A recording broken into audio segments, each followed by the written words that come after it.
ನಮಸ್ಕಾರ. ನಿನ್ನೆಯಿಂದ ಸ್ವಲ್ಪ ಮಳೆ ಕಡಿಮೆ ಆಗಿತ್ತು. ಸ್ವಲ್ಪ ಬಿಸಿಲನ್ನು ಪುನಃ ಬಹಳ ದಿನಗಳ ನಂತರ ನೋಡಿದ್ವಿ. ಆದ್ರೆ ರಾತ್ರಿಯಿಂದ ಮಳೆ ಹೆಚ್ಚಾಗುವ ಮತ್ತೆ ಸೂಚನೆಗಳು ಸಿಕ್ಕಿದೆ. ನಗರ, ಚಕ್ರ ಆ ಭಾಗದಲ್ಲಿ ವಿಪರೀತ ಮಳೆಯಾಗಿ ಬೆಳಿಗ್ಗೆ ಅಲ್ಲೆಲ್ಲ ನೆರೆ ಬಂದಿದೆ ಅಂತ ನನ್ನ ಫೇಸ್ಬುಕ್ ಮಿತ್ರರ ಪೋಸ್ಟ್ಗಳಲ್ಲಿ ನೋಡಿದೆ. ಹಾಗಾಗಿ ಪಶ್ಚಿಮ ಘಟ್ಟದ ಮಲೆನಾಡಿನಲ್ಲಿ ಮಳೆ ನಿರಂತರವಾಗಿ ಬರ್ತಾನೆ ಇದೆ. ಲಿಂಗನಮಕ್ಕಿ ಡ್ಯಾಮ್ 1810 ಅಡಿ ಹತ್ರ ಬಂದಿದೆ. ಬಹುಶಃ ನಮ್ಮ ಮಿತ್ರ ಮಾಯನಗುಂಡಿ ಅಶೋಕ್ ಹೆಗಡೆ ಹೇಳಿದಾಗೆ ಆಗಸ್ಟ್ ಮೊದಲ ವಾರದಲ್ಲಿ ಡ್ಯಾಮ್ ತುಂಬಿ ತುಳುಕುವ ಸಾಧ್ಯತೆ ಇದೆ. ಇನ್ನೊಂದು ವಿಶೇಷ ಅಂದ್ರೆ ಬಹಳಷ್ಟು ಜನ ಸೆಲೆಬ್ರಿಟಿಗಳು, ಸಾಹಿತಿಗಳು, ಕಲಾವಿದರು, ಉದ್ಯಮಿಗಳು ನಮ್ಮ ಮಲೆನಾಡಿಗೆ ಮಳೆಗಾಲದಲ್ಲಿ ಬರ್ತಾರೆ. ಅವರು ಈ ಮಳೆಯಲ್ಲಿ ನೋಡೋದಕ್ಕೆ, ಮಳೆಯಲ್ಲಿ ನೆನೆಯೋದಕ್ಕೆ ಬರ್ತಾರೆ. ಯಾಕೆ ಆ ರೀತಿ ಬರ್ತಾರೆ ಅಂತ ಅವರಲ್ಲಿ ನೀವು ಕೇಳಿದ್ರೆ ಉತ್ತರ ಒಂದು ಮನೋಲ್ಲಾಸ ಆಗುತ್ತೆ, ಬರೀ ಖುಷಿ ಆಗುತ್ತೆ ಅಂತ ಶಾರ್ಟ್ ಆಗಿ ಹೇಳ್ತಾರೆ.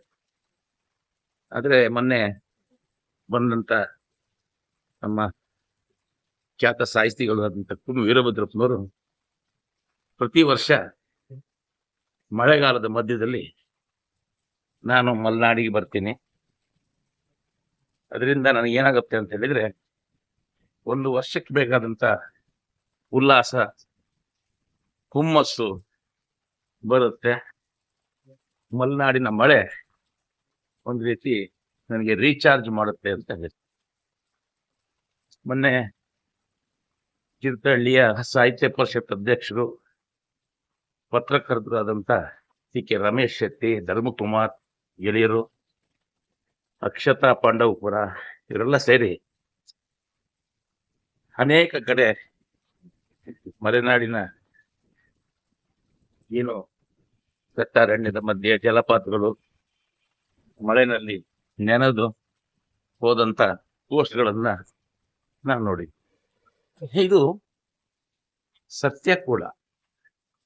ಯಾಕಂತ ಹೇಳಿದ್ರೆ ನಾವು ಮಲೆನಾಡಿನಲ್ಲೇ ವರ್ಷ ಪೂರ್ತಿ ಇದ್ದವರಿಗೆ ನಮಗೆ ಮರುಭೂಮಿ ಬಹಳ ಇಷ್ಟ ಆಗುತ್ತೆ, ಅದು ನಮ್ಗೆ ರೀಚಾರ್ಜ್ ಮಾಡುತ್ತೆ. ಹಾಗೆ ಬಯಲು ಸೀಮೆಯವರಿಗೆ ಮಲೆನಾಡಿನ ಮಳೆ ರೀಚಾರ್ಜ್ ಮಾಡುತ್ತೆ. ಇದು ಪಕ್ಷಿ, ಪ್ರಾಣಿ ಇವೆಲ್ಲದರಲ್ಲೂ ಇರುವಂತ ಒಂದು ಸ್ವಭಾವ. ಅದೊಂಥರ ಹೊಸ ಅನ್ವೇಷಣೆಯ ಸುಪ್ತ ಮನಸ್ಸು ಕೂಡ. ಇನ್ನು ಇದು ಪಶ್ಚಿಮ ಘಟ್ಟದಲ್ಲಿ ಮಾತ್ರನಾ, ಕನ್ಯಾಕುಮಾರಿಯಿಂದ ಗುಜರಾತ್ ತನಕ ಪಶ್ಚಿಮ ಘಟ್ಟದಲ್ಲಿ ಇರೋ ಒಂದು ಮಳೆ ಮಾತ್ರನಾ ಅಂತ ಅನ್ಸಿದ್ರೆ ಹಾಗೇನಿಲ್ಲ. ವಿಂಧ್ಯ ಪರ್ವತ ಶ್ರೇಣಿಯಲ್ಲಿ ಕೂಡ ಇದೇ ರೀತಿ ಮಳೆ ಇದೆ. ಪಶ್ಚಿಮ ಬಂಗಾಳದ ದಟ್ಟ ಕಾಡುಗಳಲ್ಲಿ ಮಳೆ ಇದೆ. ಈಶಾನ್ಯ ಭಾರತದ ಪ್ರದೇಶಗಳಲ್ಲೂ ಕೂಡ ಇದೆ. ಈ ಕಡೆ ಪಂಜಾಬಿನ ಮೇಲೆ ಹಿಮಾಚಲ ಪ್ರದೇಶದ ಕಾಡುಗಳಲ್ಲಿ ಕೂಡ, ಗುಡ್ಡಗಳಲ್ಲಿ, ಸೆಹ್ರಿ ಅಣೆಕಟ್ಟು ಈ ಭಾಗದಲ್ಲಿ ನಮ್ಮಂತೆಯ ಪರಿಸ್ಥಿತಿಗಳೇ ಇದೆ. ಇನ್ನು ತಮಿಳುನಾಡಿನ ಹಿಲ್ ಸ್ಟೇಷನ್ಗಳು, ಕೇರಳ, ಇಲ್ಲೆಲ್ಲ ಪ್ರವಾಸಿಗಳು ಹೆಚ್ಚು ಬರ್ತಾರೆ. ಹೆಚ್ಚು ಬಂದು ಮಳೆಗಾಲದ ಮಳೆಯನ್ನ ಅನುಭವಿಸಿ ಹೋಗುವಂತ ಒಂದು ಅವಕಾಶವನ್ನ ಪಡಿತಾರೆ.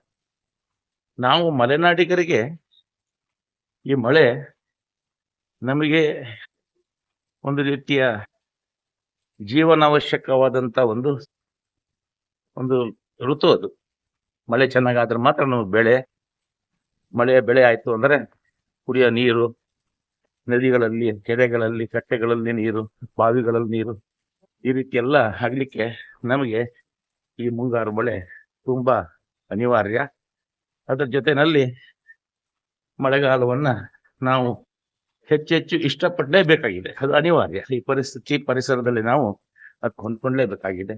ಹಾಗಾಗಿ ನಮ್ಮ ಮಲೆನಾಡಿನ ಮಳೆಗೆ ರೀಚಾರ್ಜ್ ಆಗಬೇಕಂತ ಬರೋರಿಗೆ ಕೆಲವು ಸಣ್ಣ ಟಿಪ್ಸ್ ಏನಂತ ಹೇಳಿದ್ರೆ, ನೀವು ಶಿವಮೊಗ್ಗದಿಂದ ಹೊರಟವರು ಹೊಸನಗರ, ನಗರ ಅಲ್ಲಿಂದ ಮಾಸ್ತಿಕಟ್ಟೆ, ಇದು ನಮ್ಮ ದಕ್ಷಿಣ ಭಾರತದಲ್ಲಿ ಅತಿ ಹೆಚ್ಚು ಮಳೆ ಬೀಳೋ ಪ್ರದೇಶ ಕೂಡ.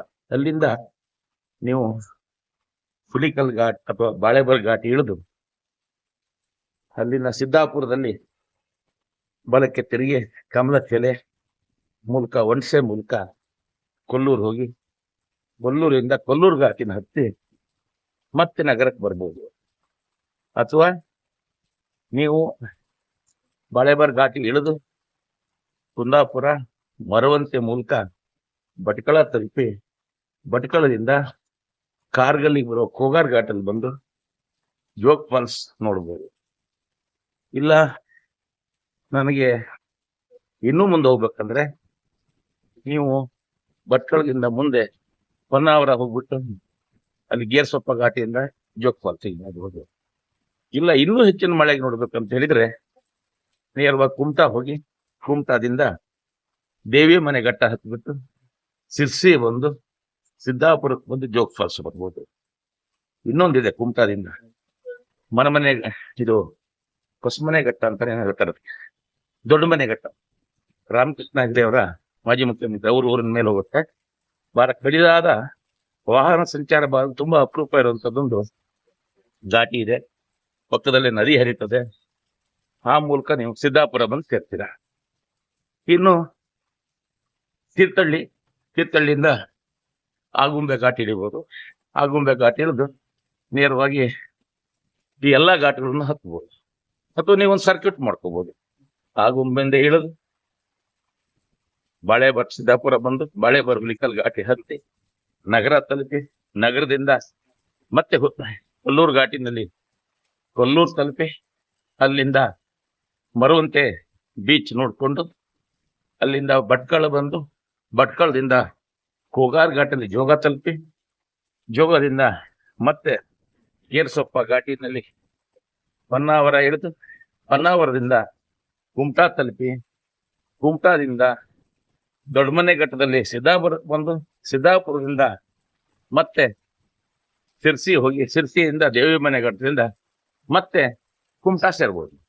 ಇದೆಲ್ಲ ಪ್ರದೇಶಗಳನ್ನ ನಿಮ್ಮ ಕಾಲಮಿತಿನಲ್ಲಿ, ನಿಮ್ಮ ವಾಹನ, ನಿಮ್ಮ ದಿನದ ರಜಾ ನೋಡ್ಕೊಂಡ್ರೆ ಒಳ್ಳೆಯ ರೀತಿಯಲ್ಲಿ ಮಲೆನಾಡಿನ ಮಳೆಯನ್ನ ಸವಿಯಲು ಅವಕಾಶ ಇದೆ. ಎಲ್ಲೂ ಕೂಡ ನೀವು ಕಾರ್ ಇಳಿದು ಜಲಪಾತಗಳ ಹತ್ರ ಹೋಗೋದು, ನದಿನಲ್ಲಿ ಓಡ್ತೀನಿ ನಡಿತೀನಿ ಅನ್ನೋದು ಕೂಡ ಖಂಡಿತ ಮಾಡಬೇಡಿ. ರೀಲ್ಸ್ ಇನ್ನೊಂದು ಏನೇ ಮಾಡೋದಿದ್ರು ಕಾರಲ್ಲಿ ಕುತ್ಕೊಂಡೇ ನೀವು ಮಾಡ್ಬೋದು.